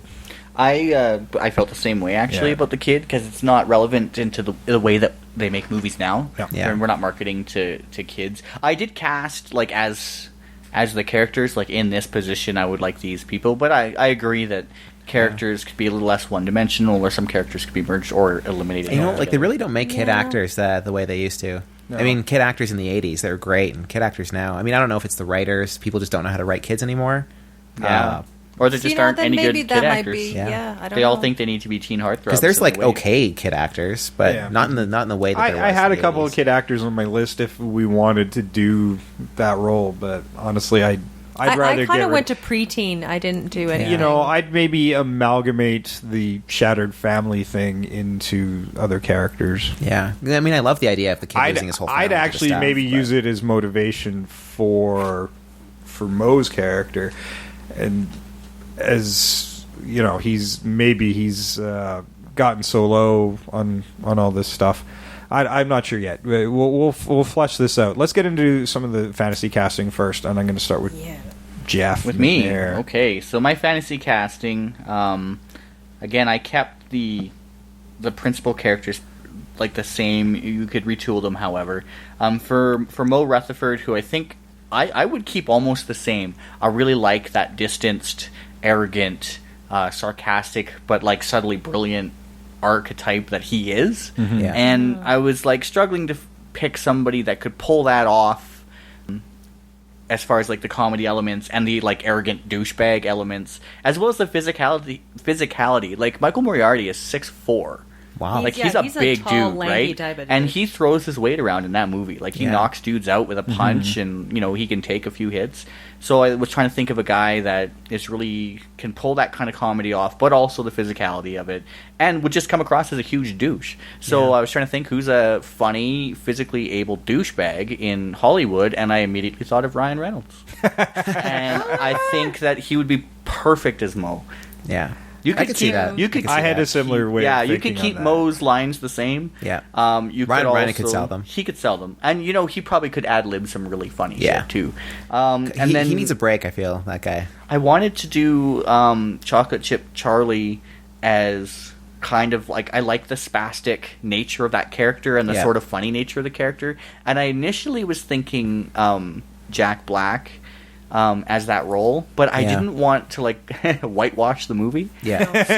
So for the only black guy in this stuff, I cast another black guy who I thought could be physical, in a position of authority, because Chocolate Chip Charlie, remember, was like the head of a corporation, and who also could kick some ass. So I thought of Terrence Howard, who was the original roadie in the Iron Man. Yeah. That they replaced with Don Cheadle later, and I never felt that Don Cheadle embraced that role as much as Terrence Howard did. So I felt like he would be a less overtly racist or racial stereotype of Chocolate Chip Charlie. The character of Vickers, who's Danny Aiello's character, and I love that scene. Like, it's a really solid scene, especially because the stuff isn't controlling Danny Aiello; it's controlling the dog. Yeah, and it's He's really been feeding the dog. It's really intense, and I just thought that particular character, because it's a big scene but a small part, that I'd bring back Michael Moriarty. That would be awesome. And just toss him in there. Yep. And just so the people who had seen the original would be like, oh, cool, it's this guy. Nicole I had a really hard time with because she's non-existent in that movie. Yeah. She doesn't... And she could be a much bigger character. She should be a much stronger character because she does feel also genuinely the only responsible. woman with a name in that movie. For sure. One thing I was kind of thinking for her character is, I don't know if you guys have seen Thank You for Smoking. I was thinking about that movie, thinking about my remake. Absolutely, because I was thinking Aaron Eckhart's character in that movie is, tobacco lobbyist. He sells tobacco. He knows it's bad, but he sells it anyway. It's a great movie, and taking the character along that sort of route, where it's less, they didn't know it was bad, otherwise they wouldn't have marketed it, and now they feel bad, is basically what her character arc is. Yeah. It would be a lot more interesting to go. That was my way of thinking. The one scene where Nicole in the original stuff wipes one tear away. She's like, I didn't know, and that was your whole. That was her whole arc. So I kind of just threw in who's hot right now. So I threw in Jennifer Lawrence. She's a good actress. She can be funny. She can kick some ass, but because Nicole was a throwaway character, I kind of just threw somebody in. But I like the direction with the Aaron Eckhart. I've seen that movie as well, and I agree with you. Colonel Malcolm, I cast him, but I want him to be... And this is something I talked about with my wife about the corporate control and the government interference and all this stuff, is I wanted a crazy, wild-haired, ham radio nut job who's like conspiracy theorist and whatever. And I just immediately I thought of Brent Spiner in Independence Day. I just want that guy in my stuff movie. It's funny how we were on very similar. We always are. I had a really hard time with Fletcher, who's the head of the company. I wanted somebody recognizable and powerful and with a big voice, and I had thought initially, I typed up Patrick Stewart 3 or 4 times. Didn't want to throw him in there. I thought Ian McKellen. I didn't want to throw him in there because they don't do. Even Ian McKellen as Magneto, he's a sympathetic villain, right? He doesn't come across as evil. You need a and then bastard. we were talking, and I thought who would be a fun guy with a powerful voice would be, and just to up the black quotient of this movie, was to throw in either Sam Jackson or Morgan Freeman, one of those guys, or maybe even Larry Fishburne. Would be good. But I didn't put a lot of thought into it. Jason and the family, I agree. It should be maybe the opening sequences. You see this family fall apart in 5 or 10 minutes, and then you just move on. You don't really need it. And I wanted, for my director, because I would this movie has all the elements of a really terrifying horror movie. actually have maybe Jason get force fed just so we could out him. Just this tragic end. And the whole sequence of things where he just loses out and his whole family's done. I'd also like to add a baby. Just to really mess with it. Just feeding a baby the stuff. Feeding the baby the stuff. My God. Right in the beginning. That'd So that at the creepy. very, very end it comes back. Well, because it would be a great opening to have essentially the same opening with his family. You could you could play it out the same way. He destroys the supermarket, and then you could have it as Mo's watching TV or reading a newspaper story or something where there's a mention to this kid, messing up a supermarket or something, and his family dies or something like that. Yeah, messing up his supermarket, his family dies, but then all of a sudden the kids. That's where the conspiracy comes in and it gets quieted. And they start putting it aside. And I wanted this movie to take more of a horror turn, and I was thinking while watching it, there's some really good horror moments in this Definitely. movie. Oh, yeah. So I was thinking the same way. The whole thing with the dog is great. well, it's like Jeff said, it's the parts are better than the whole, Yeah. right? There's Yeah. a lot of really good elements in this. But I was thinking of like the kind of tone I wanted to set with this movie, and I kept going back to 28 Days, how that movie plays out, and like the looming terror of the rage-infected people because they're not zombies, but that's a different episode. I thought Danny Boyle, and I don't think he's up to much lately, so maybe he'd be available to make this movie. But Yeah. I think he could set a tone that would fit, because I really want to go more like a Blob route with this, where it's just like this terrifying thing that's being marketed to people rather than all the corporate espionage. And that's why you have the Brent Spiner character come in and like shed light on the second act of like, oh, there's all this cover up, and then they start to investigate and realize it's true, and then you kind of move on from there. So that was like my quick cast. So Well, Danny Boyle, I think he's the guy who could make that kind of human part that you kind of needed. Like when we're looking for arcs, we're like, why? yeah, Bring those human moments into he it. definitely could. I mean, he nailed it with 28 Days, and even his other sure. movie, whatever, Boondock Saints, right? Like he did. No, he didn't No, do he didn't do Boondock that. Saints. No, That was James Duffy. Yeah. Oh, yeah. James Duffy only did Boondock Saints and the sequel. Pretty much, yeah. Yeah, no, and didn't he do a documentary about himself? Yeah, he making did. Boondock Saints, yeah. Right, okay, no, forget that guy. Just put Boondock Saints in anything, and Danny that's what Boyle. he's done. Yeah, That's my guy. Danny Boyle. All right. Okay. So, sure, Jeff, let's go to Trev. Jeff and Jeff. All right. Yeah, the other I could I could agree with some of the stuff that other Jeff, original Jeff, OG Jeff, was saying. OGJ? Yeah, OGJ. We're going to call you OG now? Yeah, OJ. OJ. Easy now. We're not doing the Towering Inferno, guys. Not yet. Towering Inferno would be fun too. But we are doing that one. so yeah, I think you could pretty much forget the kid. Like, it's a great establishment of the world that you're in with the stuff and how it tears apart families. It really, like, you can connect to a kid and his family a lot easier than you can connect with ex-FBI kind of guy. And I never thought of Ryan Reynolds as Mo Rutherford, but since you mentioned it, I kind of can't think of anyone else. Oh, you might. You wait till you hear mine. Yeah. I have excited. somebody, but I lost. Yeah, he's not. Because everyone I was thinking of was a lot more leaning towards, maybe being like more of a serious character, but kind of Mo has being so charming and kind of funny how he is kind of one of the greater aspects of his character that really makes him work. But it would really depend on the kind of remake you were wanting to do too, because you could go straight horror with moments of levity, which I think is what you were kind of getting at, or you could go the other direction and go, like kind of more like a horror comedy, like Edgar Wright kind of style. Yeah. And I feel like it would work both ways, but depending on what that would be, I would cast different people. Funny enough, Edgar Wright is on my list. Ooh, perfect. Nice. Yeah, because I was thinking, who would be a good director who could capture the manic style of the stuff? Because it's kind of a very manic movie, and I was thinking Edgar Wright would be a great director. However, if you were to go more of a horror route, I feel like there's a lot of really good up and coming directors lately for horror that they've just got their first features in the bag, and now they want to do other stuff, like the lady who directed The Babadook, I think Jennifer Kent, like, she's great. Oh yeah, she's great. And I just saw a horror movie last night, Goodnight Mommy, from an Austrian director that was really good. And there's just I feel like there's a lot of really good horror directing talent out there. I can see Adam Green doing something like this too. Yeah, definitely. Or even Adam Wingard, who did You're Next, would be a great fit for this kind of movie. And you'd get Barbara Crampton in for sure, because she loves that guy. Yeah, definitely.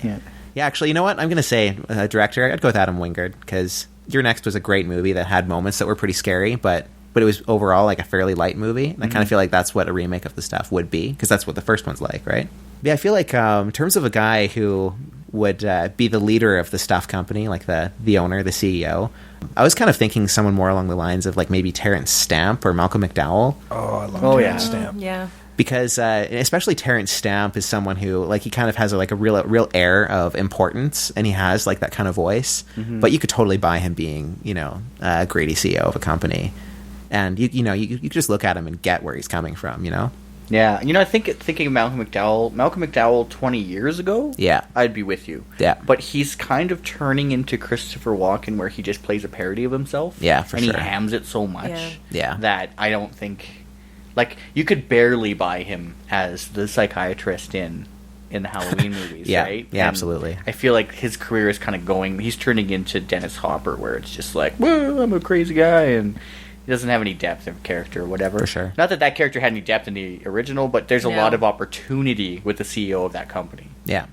Yeah, I completely agree. I was disappointed it wasn't the guy who found the stuff. What happened to that guy? Yeah, I actually thought it would be that guy. Yeah. Yeah, he goes on to Dragon's Den or Shark's Tank and says, I got this great stuff. And Yeah. That's exactly. Oh my god! Speaking of updates, you could update it that way. Well, yeah, you Oh, could. you totally Well, could. I think the commercials, because I even got casting for commercials. Yeah. I wanted to very leave the nice. commercials, Yeah, but I didn't I think- think of that. I started thinking about My that only a little bit. idea for commercials is I was thinking it'd be a great way to have cameos from original actors from the staff is to have them in commercials. Oh, for sure. But I would also put I'd try just have some throwaway celebrities. Yeah. Oh, I would That do I would do the a hottest of the hot ton. type of celebrities. Yeah, like George for sure. Clooney loves the stuff. George Clooney Yeah. was on my list. Robert Downey Jr. was on my Brad list. Pitt. You could have, you could have so many great opportunities to have, George Clooney walks onto the set and looks over to the camera and is like, man, this stuff, it's great. You can't get enough of it. It'd be awesome. Because it would also speak more to what the stuff does to people, absolutely. how much they're willing to give away to get more stuff. So who was your original idea for Mo then? For Mo, you know what? It was really tough because the only people who I could really think of actors that I really like were maybe people that would be too big of names to be in a remake of the stuff, if you know what I mean. Because I feel like I wouldn't want to cast A-listers in this movie. I mean, Ryan Reynolds is debatable as to whether or not he's an A-lister. But there's a difference between him and Brad Pitt. Green Lantern aside. Green Lantern aside. I feel like if you were to cast someone who is kind of has the ability to be super charming, I feel like the popular pick would be someone like Chris Pratt, maybe. I mean, he's pretty backup funny. pick. Yeah, he was my backup.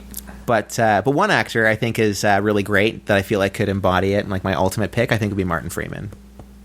Because I mean, regardless of what you think about the Hobbit movies, I thought he was good in the Hobbit movies. Yeah. But I recently just finished watching the first season of Fargo, and he's excellent in Fargo, and he really can play. The character he played is very different from Mo, but he played a character that was really relatable, even though he was doing bad things. I feel like that's ultimately what you need for a character like Mo. And seeing something where he speaks with an American accent, even though it's a Fargo accent, I feel like he's a likable enough guy that he could really do well in a movie like this stuff. Yeah, I could see that. For sure. And other than that, I haven't really thought of anyone specific. I feel like the girl, the marketing executive, the only thoughts I have about her is that I would probably go with maybe an older actress, not older, but maybe in her late 30s or 40s. I'd maybe. That's I was thinking around that age group as well. I would definitely rewrite a lot of her character. She'd have more agency. She'd be doing more. Oh yeah, we wouldn't be finding her in this nondescript joint with doing a stupid modeling shoot or whatever. She'd be a full-on ad agency. She'd be torn right out of Thank You for Smoking. I totally agree with that assessment. A really powerful, really assertive character. Yeah. And I'd also have her the whole point too is she's very ambitious. So it's always that struggle. It's oh crap, I'm finally getting ahead. I actually had Charlize Theron in that role. I could see that. Yeah, Maria Bello. As soon as he mentioned Thank You for Smoking, I was like, Maria Bello would be awesome. Yeah. Yeah, if I had to throw a name in there, I was thinking Jamie Lee Curtis. She could be fun. Yeah, and if you go that Thank You for Smoking route, somebody who could keep up with Mo, in that whether we choose to call him that or not, is another matter. But somebody who could keep up with them in that charming dialogue, and she's used to selling this product. Yeah, if you're gonna put them as a pair in this movie, the attraction has to make sense. Yeah. All right, you got any more? That's about it. All right. Yeah, as I was saying before, I was kind of light on this because I watched this. FYI, it's really fun if you watch this movie on heavy medication. It is fantastic. She over-the-counter medication. Yeah. She was not feeling very well the other day when she was watching this movie. Yes. So and FYI, anybody, if you're feeling terrible... Stoned on cold medicine. This is a great movie to watch when you're sick. Yeah, I can see it being a good sick movie. Yeah. It's great. It's fun. Yeah. You can drift in and out and not miss anything. Oh my God, yeah. You totally can. And you're sitting there going I can't eat anything, but that's okay. I don't want to. It's great. Great for that. So I didn't really have much for cast, but that's what we were discussing. I was thinking about it, and I kind of went out of a very different direction for Mo. I went Greg Kinnear. He can do... I can see that. He can do charming, but yet like just underhanded. And he doesn't do enough nowadays. Like he's a very underrated actor. Oh, he was really on the rise there, and then just kind of it halted, which is a shame because he was doing some really great weird thing stuff. was that was his milieu, charming bastard. Yeah. Absolutely. That was what his his career was going to be. And then I don't know. I kind of went outside the box for like Chocolate Chip. Yeah. Chiwetel Ejiofor. Okay. Yeah. Because I've seen him do comedy. And he was really in. funny. He's the new Baron Mordo in Doctor Strange. Yeah. He was in Kinky Boots, and he was hilarious. He was great. He's been in some good stuff. He's kind of more of an up and coming actor. Yeah. I gotta watch stuff that's made after 1993. Yeah, I actually just saw a movie he was in, Zed for Zachariah, that was quite good as well. He's a good actor. Yeah, that's the other one I've got to watch with him in it. I don't know, like, and I like the idea of like having the family just sort of torn apart at the beginning. But I don't know if you still wanted to stick kid in there. I didn't really have a kid, but I'm like, I would not make it. You could bring it around at the end. I would make it not where it's a story where these people all come together and the kid becomes part of the group. I would say it's a concurrent story where the kid is trying to hide from everybody, and trying to escape from like all these people who are like looking after like how you are when you're not one of the people. I'd keep his revenge sequence. That's the thing. Like I would keep his revenge sequence. Like I could maybe put them together at the very, very end. Yeah. Now, what do you guys think or of they like stumble upon him? Okay. Yeah, and he thinks they're stuffies. Yeah. So like he's gonna try and kill him, and they're like, dude, like what's going on? Yeah, that'd be like, great. We've got actually, I kind of want to change what the kind of type of product the stuff actually is, but I'll get into that. Ooh, interesting. Yeah. Okay. Potato chips. Think about it. No. I mean, still similar, but in that vein, because I want to keep it relevant to today. But it's heroin. And like I said, I'm not overly fond of even keeping the characters intact at this point, but I was trying to at least cast with them in mind. So for that Michael Moriarty part, Rutherford, I was thinking Nathan Fillion. I can see that. Tall guy, but he's really got that charm. He's got that little bit of twang in his voice. So Alberta boy. I think he could do that. And for director, I was, as I mentioned, Edgar Wright was on my list, or James Gunn. Yes. I see a lot of Slither-esque things happening in this movie that you can go into that kind of comedy gore type of film for sure. And I think that's something James Gunn has already proven he's good at. Yeah. So for the Chocolate Chip Charlie character, despite the fact I'm never going to call him Chocolate Chip in the film, I did go with Sam Jackson, but I have a different idea for his character. Or he's not going to be running around on revenge things. He's the one who hires Fillion in the first place. Ooh. Because, he's the mogul. Let's just move him into that position where his empire is starting to fall apart. Yeah. And bring in maybe do the ice cream guys at the end, it makes sense to just bring them together at the end where they didn't even try to. And for the head of the Stuff Corporation, I had Benicio del Toro. He's got that craziness to him. I didn't have one for my head of my crazy evil empire CEO. John Malkovich. Oh, there you go. God, I hate that guy. Rip that John one Malkovich. off. I love that guy. For that character, of course. Well, yeah, he'd be good. I was just thinking, you want somebody who could just really get under your skin. Oh God, yeah. Yeah, he does immediately. Just his face. And then at the end, just has a horrible death. Yeah. I cast the kid, but I don't care. I actually had Evan Bird or Ty Simpkins. Yeah, I felt throughout the entire movie of the Stuff, it was one of those movies where it either needed way more of the kid or not at all. Yeah. I think we kind of figured out how we want to handle the kid. Yeah. For cameos, for commercials, I had Robert Downey Jr., awesome. The Rock, because he needs to be in everything. Absolutely. George Clooney, Abe Vigoda, because he's still alive. It'd be so funny. You know what? You smell what The Rock is cooking? I kind of want the stuff. Yeah. You know what's weird? I kind of want The Rock to be doing the ad, but doesn't actually eat the stuff. Refuses to. It's like he has a spit bucket. All the CGI moments in our stuff are all played by Andy Serkis because that just happens, and because you cannot do corporate espionage as one person anymore. Yeah. You kind of need a team. You need that hacker, smart guy, and as smart as Rutherford is, he's not going to get into the kind of stuff you're going to need to get into. It was glossed over really quickly in the original, but there was a team in place. Yeah. Well, part of my team would be Kevin Smith. Nice. Because I also want somebody who potentially might be eating this stuff on his team. The one that could turn and all that. So that was kind of my fantasy casting. I'm glazing over a little bit. I already said Charlize Theron in the strong female role. Yep. But we've come up with a few good options now. So that was my take on those. Now, I don't know. I expect Jeff to jump on my throat right away. I already do. I talked to my local 7-Eleven dude and asked him what his best-selling product was. Energy drink. Energy drinks, by far. Energy drinks.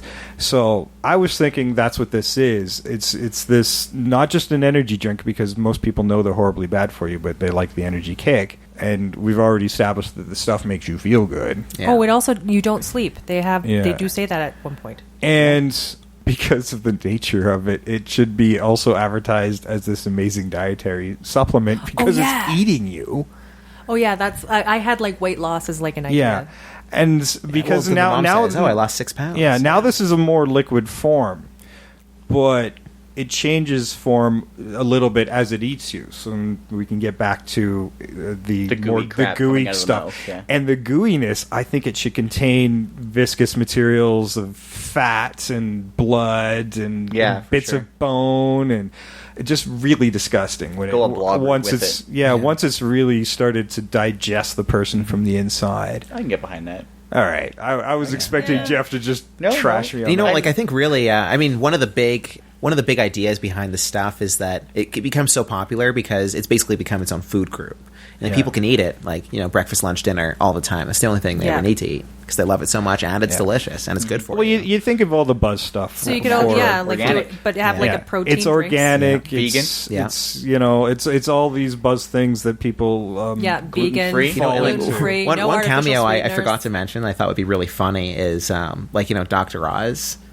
Talking about the stuff on his show. Yes. Yeah. Being like, there's this great new stuff out there, and it's called the stuff. Yeah. And it's great for you. A medical breakthrough on Dr. Oz. It cures cancer. I should have that on Helen's show. Yeah. That would be perfect. Yeah, that's get some good definitely talk show be hosts one of in the there. ads. But like talk show hosts who recommend health type stuff to you. Underneath the chair. Just stuff for everybody. Dr. Phil. Oprah during her skinny months. Here's what I got to tell you about the stuff. And you know what? If you're going to have kind of a funnier ending, you could have an epilogue thing. Someone's watching TV and Dr. Phil's talking to a family who's torn apart by the stuff. It does have a post-credit scene too. Yeah, it does. There's some model coming out of the shower. Yeah. I just can't get enough of the stuff. Yeah. Early Larry Cohen, a potential purveyor of the original post-credit scene. Maybe. Oh yeah, because Marvel owes everything to him. That's so odd. Like that was the weirdest thing because I was watching it. I'm like, you know what? I'm going to keep watching because they had ads all through it. Maybe there's one at the end, and lo and behold, there it was. Like it's weird. Sometimes when you're watching end credit sequences, you get that sensation that something's coming, right? I mean, the only thing keeping it from being an end credit sequence is if she said, can't get enough of this, the taste. No, that would have been it. That would have been perfect. Yeah.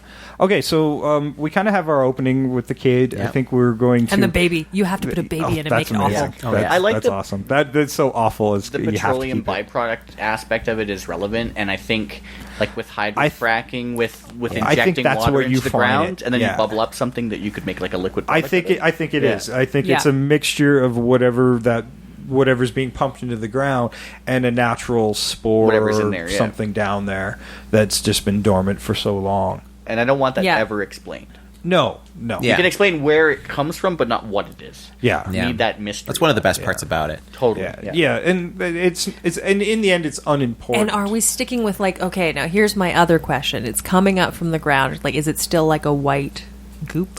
I kind of like the idea of the white goop. Kind of makes you think of... It sort of seems a little bit unnatural, because there's that whole, natural food thing that, if it's white, it's been refined and it's no good for you, right? Yeah. So then it's naturally... It's all natural. As pure as newly driven snow. Yeah. I'd give it that Mountain Dew look. The Mountain Dew look like... Because I feel like... yellow? No. Because, with the stuff, they compare it to ice cream. I see that, and I just want soft serve. Yeah. I was saying to my wife yesterday after we watched it. And I think that's why... I just really want some stuff right I think that's why I went the energy drink route. But if I see it in nature, I'm going to think bird poop. I don't get ice cream cravings. So like I'd see that product like that come on the stand and I'd completely ignore it. I don't know. I think that the stuff looks very appetizing. It's like light and fluffy and. It just looks like the shitty whipped cream in a container thing that you can buy. It's just but I went with like yogurt. If you were a yogurt eater, you'd be I'll try this stuff. Mm-hmm. Yeah, it looked like a product I'd completely avoid. The only color, if I was to change it, if it was up to me, I'd probably leave it white. But if I was to change it, maybe like a golden, like honey-like color, because that is something that's natural and that we do get that is really good, and it does always look pretty appetizing. And it has that oozy quality. Yeah. Mm-hmm. So you guys want to keep it a dessert then? I like the energy drink route. Like it's relevant. But how would you introduce it that way? I mean, or you can do it because there are so many buzz products out there. You could maybe do it as the dietary supplement. Yogurt. It's. Well, it's kind of how they marketed it in the movie. Like, they say it's delicious, it's good for you, low in calories, low in fat. Like, just every possible way you could spin it is how they were spinning it. Doesn't even thought. Yeah. And it's even more relevant now because they tell you all that stuff all the time. Yeah, absolutely. Whether it's relevant or not. It'd be something that sounds too good to be true to everyone. Yeah. What's the catch? Well... What's the catch? It eats you from the inside. Yeah. Yeah. Okay. So, we got the product. I think we figured out how to handle the kid. We're not going to do the militia at all. I would go maybe... I want that to be the FBI. I would actually do the FBI as well. Keep it that corporate espionage thing as well as the government influence that is happening with corporations. Yeah. Yeah. Right? Well, and one thing I was kind of disappointed that never played out is Mo sends Chocolate Chip Charlie to go to the FBI because obviously Mo can't go to the FBI because everyone hates him. Like he's basically burned every bridge he has there. But he gives him a name, and that doesn't pan out at all. No. And I would love for that to have panned out. I mean, instead he knows this guy who has his own I still wasn't clear on what it was. Like a guy has his own private army or something, or. Oh no, he's just a crazy person. Just a militia, just a crazy militia guy. Yeah, he's probably he probably investigated him when he was an FBI agent. Well, he said that he investigated him. He said he was. Yeah. Adultery when he was apparently some kind of private detective. Something, yeah. Yeah. Yeah. I'd say he'd probably have other people he could call upon as a former FBI agent. And And I like the idea of that character, as you said, being like a Brent Spiner type character from Independence Day. Like the kind of guy who's he's like the conspiracy theorist who says the stuff isn't good. And so he's on the fringes of society. It's funny that we both had one. Yeah, well, that's Kevin just Smith the way to go with that character. You need it. Because the militia thing doesn't make sense anymore. No, it doesn't. I like it. It's very X-Files. it's out there. Yeah, totally. It really is and like hour and a half long. One of my favorite This is very tropes in X-Files. everything is the whole trope of like the conspiracy theorist being right. Like I love that trope in movies and TV shows. Yeah. That'd be a great thing to have in there. Yeah. Yeah, it totally is X-Files. Think about it, completely like the stuff But X-Files and he's episode. the one that has to actually die because of he's the stuff he falls for it. Or Yeah. he's like, what is? Oh yeah, this is good. Yeah, this is good. Falls into a vat of it. Yeah. Yeah. Or he does the sacrifice. Yeah, he should have the transformation that Charlie has. Yeah. Yeah. That's the character because Charlie's still running a failing corporation. Almost make Chocolate Chip Charlie be the guy that they got on the radio. Yeah. Kill off the military guy. Mm-hmm. Oh yeah, get rid of him don't need it at all. I mean, because the kid, even when he saw Chocolate Chip Charlie, he was like, oh, "You're Chocolate Chip Charlie," and, which seems weird. Well, yeah. I mean, unless he was, unless his brand was his face, McDonald, like unless he was like Colonel Sanders or something. I think they're looking at that character as Willy Wonka-esque. Yeah, or Colonel Sanders. That he's also represents his brand. Mm-hmm. Aunt Jemima. Wait, no, we're not going. Not going that route. I think that's probably more accurate. So anyway. FBI and X-Files, guys. Yeah. I think that's a good way to go. Should he be FBI? I think maybe he should. The conspiracy guy, I don't think should. No, I think that through a series. Not the conspiracy guy. Should Mo still be FBI? I like him. Oh no, former FBI. I like former FBI, yeah. But still has contacts. Like being the one, like he was tossed out because of some crap that happened, but he still has people there, right? I mean, like that's like the ultimate setup for getting your audience in the mind space of who a character is. Is how former FBI, former secret ops. Like this guy knows what he's doing. Let's just recast him as Steven Seagal now.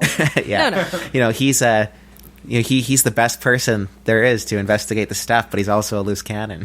Now, maybe we should have cast the stuff owner as Donald Trump. Yeah, right? It's not like he's far from the truth. No, he'll be busy running the country. Don't put him anywhere on a screen. Oh God! After looking at his goddamn face again.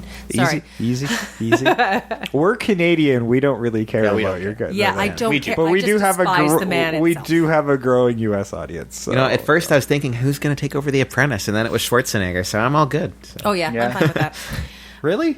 Yeah, Arnold Schwarzenegger. I don't watch television. Celebrity Apprentice. I might actually watch it now. Yeah. That bothers me.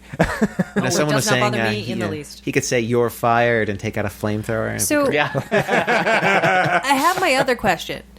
Like, I know they say like in the original they toy fire seems to kind of get it but not really get it. Are we going with fire as a thing? I like the bombing the lake or whatever, and it gets buried, but then it's not really gone. That's the thing. It's not really gone. I love the idea of something not really having a weakness, because I feel like one thing that a lot of horror movies kind of fail at, especially sequels, are really guilty of this, is where you have a really great idea, and then the entire thing becomes about its weakness, essentially. But something's a lot scarier if it has no weakness. The only thing you can do is get away, See, I like but for how long? The idea of it having, like, where something can affect it, and it recedes away and hides. So it's still... Yeah, I think this main source of it can get buried and blown up or whatever. No, I like it to go away, where it recedes because it's being attacked. It's not going to... Yeah, it's something that exists, and you're never going to have it not exist. You just made me immediately think, of course, of It Follows, with the thing you can't get away from, and then in the third act they're like, oh, by the way, there's all these weird weaknesses we never mentioned for the first two acts. Well, I'm okay with it. I know you hated it. But yeah, I feel like the stuff would be like that. If you remade it with that kind of like lurking fear, that if you found a way to destroy it, it would undermines how scary it is. Yeah. But I mean, I like it something that it would retreat from. Not much destroy it, but it would retreat from something. It's kind of like if you're going to introduce a weakness, introduce it right away. Kind of like in The Thing. Like, don't they discover fairly quickly that fire is... fire exposes it. But it doesn't kill it. Yeah, see, which is the same thing. Like, fire would be unhappy with fire. There's a lot of similarities between The Thing like and any the stuff. fungus. There really is. Especially in like the practical effects scenes. Or plants. Yeah. Or humans. Everything doesn't like fire. Or Frankenstein. Or Martian Manhunter. Maybe radiation or whatever, but I don't think... I think that's something for 10 sequels down the road, when they have to get more creative. When we've run out of stuff ideas. Yeah, for some shitty filmmaker to handle, but... I think the consumerism needs to stay for sure. That has to. And it's still it's still relevant. I say we even just milk it a little bit more. I'd love to see them constantly having big social media campaigns for the stuff. And like YouTube videos and television commercials. People doing selfies with their stuff. Selfies with the stuff. Yeah, Instagram. The stuff Insta challenge. Hashtag stuff. Hashtag. And then I was kind of thinking, one aspect they didn't really have as much in the original that you could really play up in a remake is there's this constant health crisis right now, right? Like in the United States, a lot of people say that it's the country has the world's largest amount of obesity and all this kind of stuff. Oh, right? You make your evil corporation very Monsanto's inspired, right? Yeah, exactly. Yeah. All these kids they're overweight and because they eat all the time. They eat McDonald's. You really play up that angle of it. Oh, for sure. It'd be great. Yeah. And you play this thing up as something health beneficial as well as. Yeah, I just thought of something. It's health beneficial, you lose weight on, but they also say you don't really sleep, you don't really rest. It's not so much the stuff really kind of eats you from the inside. The stuff just destroys you with the fact that you don't stop really. Yeah. Well, and it's slowly it's breaking down your system and it's changing your brain as well. Yeah. There's the chemical injection, and I like the idea of is it sentient, is it not, and it's just making them that natural thing that's making it react that way to perpetuate it. It's kind of like the stuff is kind of like this mark of the beast idea. Everyone partakes in it, and it's great for everyone. And the only people who can see the negative signs are the people who were really the 1% of people who didn't take it. Mm-hmm. Yeah.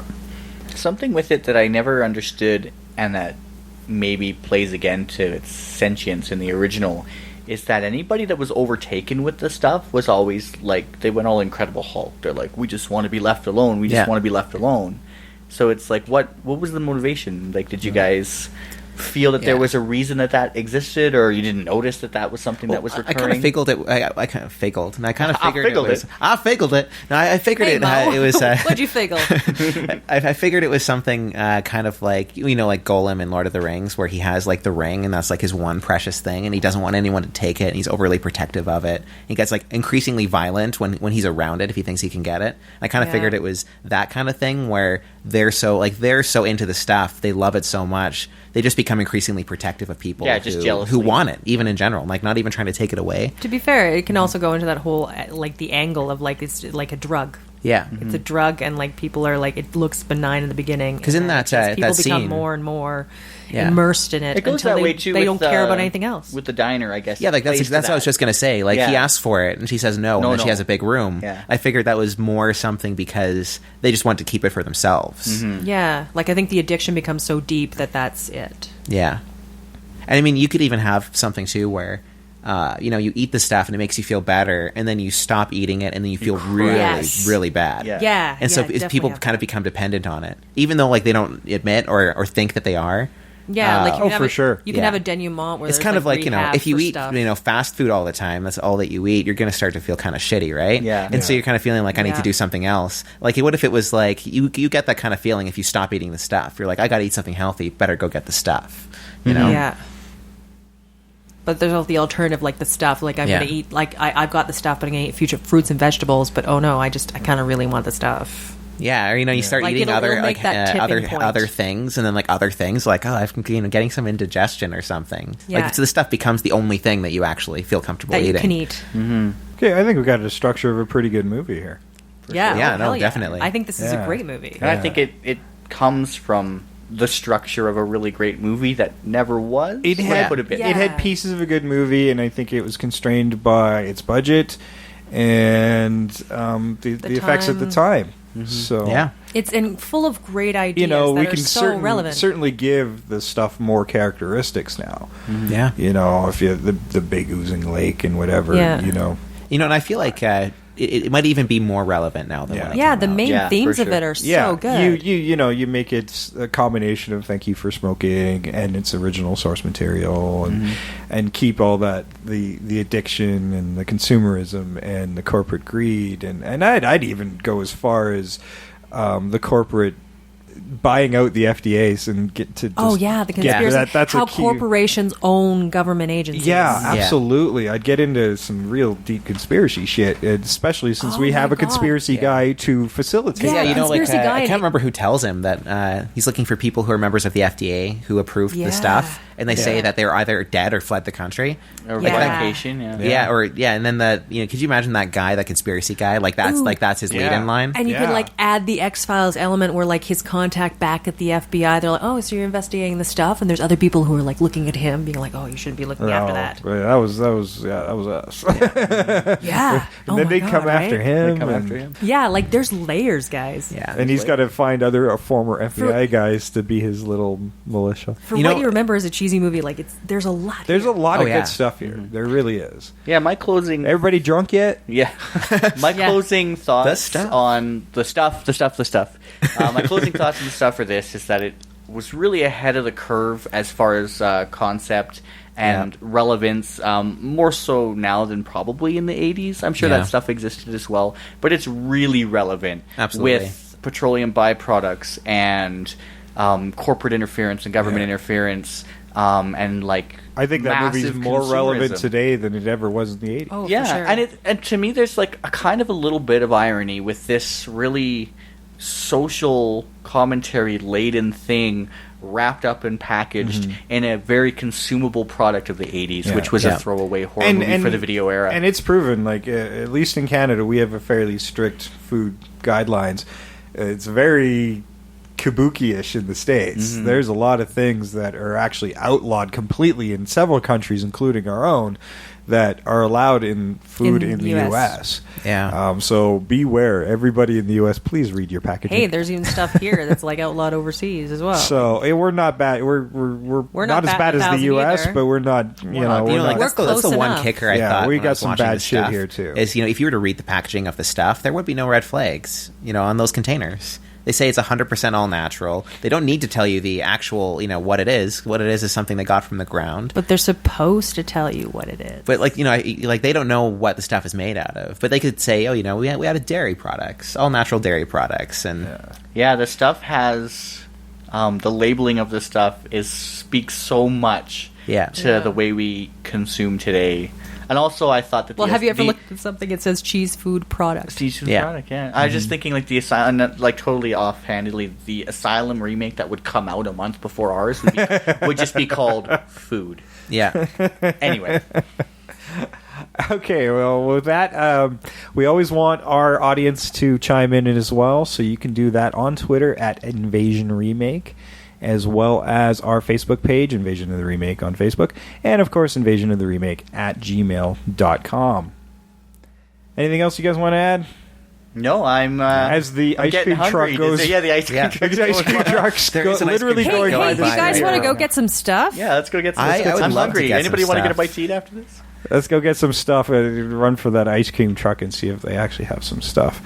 And I swear to God, we did not set that up. I don't know if the mics are picking it up, but there's actually an ice cream truck. I was creeped out completely because I thought you'd done something. I did not. Yeah. The ice cream truck is running by legit. So what's that? What's that? It says on the side. Oh, the stuff. That sounds cool. Yeah, all right, guys. Well, thanks for joining us on Invasion of the Remake. We will see you guys next week with something Wes Craven-ish. And for now, I am Jason. I'm Jeff. I'm Trish. I'm Other Jeff. And we're out of here.